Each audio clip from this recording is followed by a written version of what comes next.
Lundi 3 mai 2025, mesdames et messieurs, bonsoir et merci d'écouter les programmes de Studio Kalangu sur les ondes de nos radios partenaires.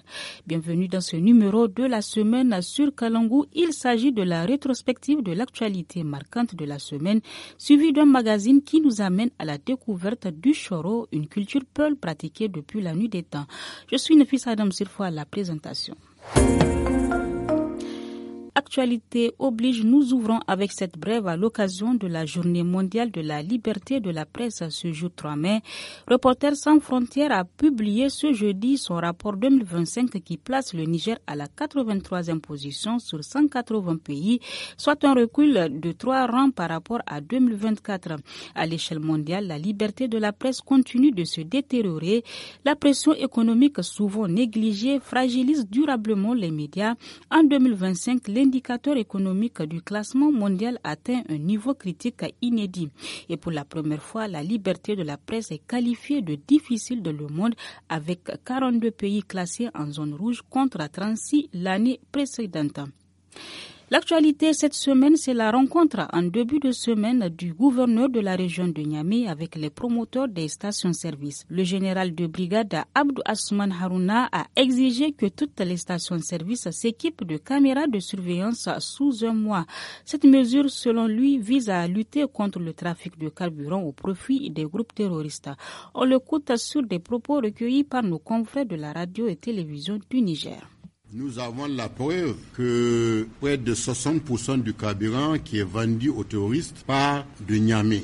Et si ça part de Niamey, ça part de vos stations. Les promoteurs des stations-service répertoriés au niveau de la région de Niamey, vous êtes 54. Et tenez-vous bien, dans la ville de Niamey, à cette date, nous avons 339 stations-service. En 2023, il y a eu un arrêté du ministre d'État, ministre de l'Intérieur, qui interdit la vente de plus de 50 litres d'essence et de gasoil en bidon. Il s'agit de mesures sécuritaires que le CRS, Conseil régional de sécurité, se doit de faire respecter pour des questions sécuritaires.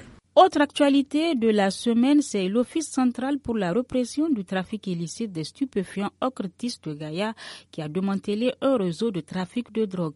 Les présumés trafiquants ont été présentés le mercredi 30 avril et le bilan des saisies effectuées au cours des 3 derniers mois est d'environ 40 kg de cannabis et 40 000 comprimés de diazépam. Suivez le commissaire de police Sanoussi Mahaman Kaka, chef de l'antenne Ocretis de Gaïa au micro de La dernière grande saisie en date du 21 avril 2025, c'est celle qui nous a permis de démanteler tout un réseau qui s'établit entre le Bénin et le Niger, avec des ramifications à l'intérieur du pays, notamment à Maradi.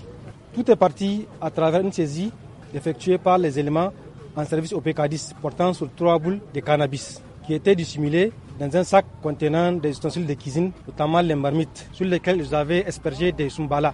Après d'autres investigations poursuivies à Gaïa, nous avons 5 personnes interpellées pour trafic international de drogue à haut risque et seront incessamment déférées au parquet. Et cette brève en région, 407 migrants refoulés de la Libye sont arrivés à Madama au Niger, près de la frontière avec la Libye. Ils sont en instance de partir à Agadez via Dirkou. Ils sont pour la plupart des Nigériens et se trouvent dans des conditions précaires. Aux dernières nouvelles, un de leurs camions est tombé en panne. L'armée présente à Madama tente de leur assurer le strict nécessaire vital. Parlons environnement à présent. Pour cette année 2025, il est attendu une saison des pluies globalement humides. C'est ce qui ressort de l'édition 2025 du Forum régional des prévisions saisonnières dans le Sahel et l'Afrique de l'Ouest. Un forum tenu du 21 au 25 avril 2025 à Bamako. Des précisions avec Dr Abdou Ali, chef du département au climat météo Agrimets. Il ressort de ces analyses que pour la saison de pluie 2025, en particulier pour la période juillet, août, septembre, qui est le cœur de la saison de pluie pour nos régions, il est attendu que la saison soit pluvieuse durant cette période-là, c'est-à-dire que les quantités globales de précipitations qui seraient enregistrées durant cette période-là soient supérieures aux quantités moyennes que nous avons l'habitude d'enregistrer. Ils ont également trouvé que les dates de démarrage de saison dans cette zone-là seraient soit précoces, surtout pour la partie nord du Sahel, mais ou moyenne pour la partie centrale. L'écho dans le marché de bétail de Terodi, région de Tilapéry, fait état d'une forte hausse des prix des petits ruminants. Moutons et chèvres se vendent à des prix nettement supérieurs à ceux des années précédentes. Écoutons quelques avis recueillis par Boubacar Seyni. Actuellement, nous vendons assez, car il n'y a pas beaucoup de moutons sur le marché. Mais Dieu merci, malgré le nombre réduit de l'offre, nous en tirons profit. Présentement, nous souhaitons une baisse des prix du mouton, car si la tendance se maintient jusqu'à la fête de Tabaski, les pauvres ne pourront pas immoler de moutons à cause de la charité. Actuellement, un mouton acceptable pour l'immolation peut coûter environ 90 000 francs CFA. Il y a même pour 150 000 francs ici. L'actualité sur Kalangou s'est intéressée cette semaine à l'une des Tambara nommées par le chef du canton de Tamaské, le tout nouveau chef. Il s'agit du colonel Kader Hadiza, fonctionnaire de l'État. Elle affirme sa volonté d'assumer pleinement ce nouveau rôle malgré son éloignement du canton. Elle est au micro de notre envoyé spécial Asman China. Les tâches qui m'attendent, c'est d'être à l'écoute, d'être attentive, de répondre à tout moment aux besoins des femmes. Avec l'aide de ces femmes-là, on compte très prochainement installer un bureau qui sera l'œil de Tambara à Tamaské, comme moi je vis à Niamey. Ce qui est sûr, je ne lâcherai pas les femmes. Certes, je suis fonctionnaire de l'État, je suis inspectrice principale des douanes, c'est vrai, c'est aussi une responsabilité. Maintenant, Tambara, je compte m'organiser pour ne pas décevoir. Quand on aura besoin de moi à Tamaské, je viendrai en courant. Ça ne peut pas empêcher que je fasse mon travail au niveau de mon service. L'un n'empêche pas l'autre.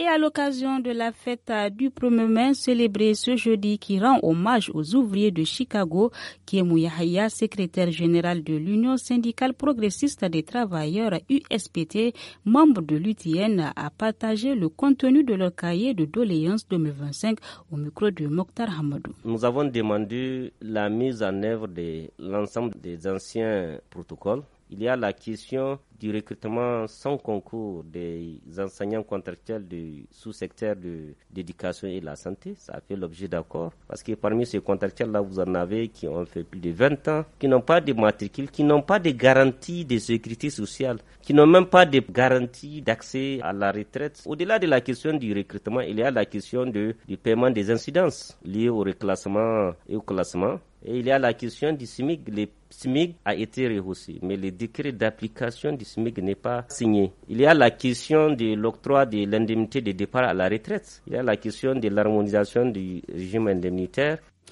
Enfin, lors d'une sortie médiatique, Ali Ben Salah Hamouda, commissaire sortant à l'organisation du Hajj, a précisé que le quota du Niger pour le Hajj 2025 est fixé à 15 891 pèlerins. Au 28 avril, 12 900 candidats étaient enregistrés, dont 90% ont obtenu leur visa. Le premier vol est prévu pour le 8 mai prochain.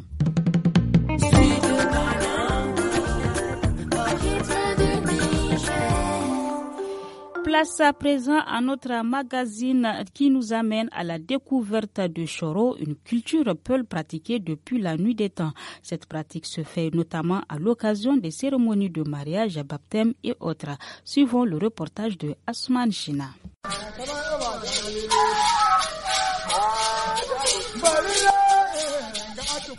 Le son de la flûte rythme le charo, une pratique culturelle ancestrale de Peul principalement réservée aux jeunes. Elle consiste à échanger 2 coups de bâton sur les selles en signe de courage et de bravoure. Mais Samari Moela, âgé d'une 60aine d'années, en explique les fondements. Le charo, le don de Dieu culturel, c'est l'obéissance à nos aînés. Il est pratiqué à l'occasion des cérémonies en suivant les directives ancestrales. Ce sont des jeunes de la même génération qui s'affrontent. Dès que le jeune est en âge de puberté, il est apte pour le charo. À noter que cette pratique n'est rien d'autre qu'un jeu. Vous le faites, si vous vous sentez fatigué, vous rentrez à la maison. C'est une pratique ancestrale que nous avons héritée.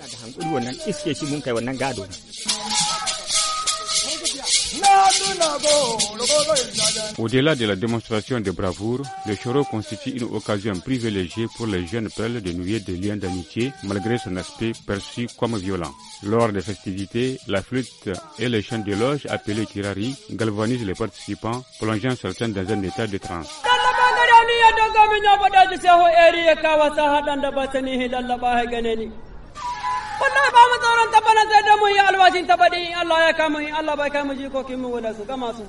Ali, l'un des participants, témoigne de cette détermination qui anime les participants.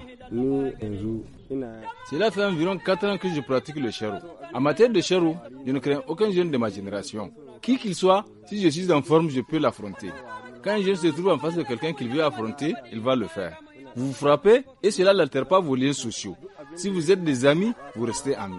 Le charo, c'est notre identité Peul. Il y a même parmi nous des pratiquants qui se sont professionnalisés dans le charo. Le charo attire également un public féminin. Selon Rabi, une jeune admiratrice, les filles assistent fréquemment aux démonstrations pour admirer le spectacle et les prouesses des participants. Ce spectacle nous plaît bien, nous l'admirons beaucoup. Comme vous le savez, les gens ne sont pas les mêmes. Il y a certaines personnes, tout le monde apprécie bien ce qu'ils font. D'autres, c'est tout à fait le contraire. Nous les encourageons en leur donnant de l'argent souvent. Au cas où nous n'en disposons pas, nous les contemplons seulement. Traditionnellement pratiqué de manière informelle, le charo fait l'objet d'une mise en valeur croissante. Depuis quelques années, un festival lui est consacré. La 3e édition s'est tenue du 24 au 26 avril 2025 à Tamaské, dans la région de Tawa.